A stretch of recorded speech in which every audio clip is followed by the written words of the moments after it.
పండు మిర్చి సొరకాయ పచ్చడి కోసమని ఈ పండు మిరగాయలని తుడుచుకొని తొడియం తీసి ఇలా ముక్కలుగా కట్ చేసి పెట్టుకోవాలి.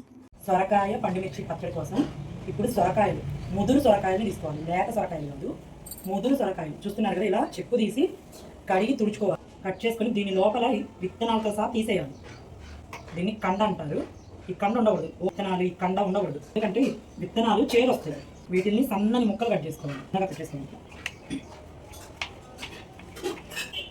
సొరకాయ పచ్చడికి ఇలా పండు మిర్చిని వేయించుకోవాలి ఆయిల్ వేసి కదా.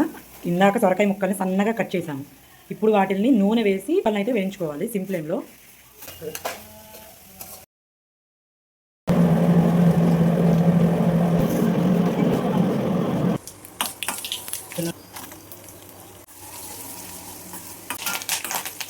సిమ్లో పెట్టుకొని బాగా మగ్గనివ్వాలి ఒక 10 నిమిషాలు.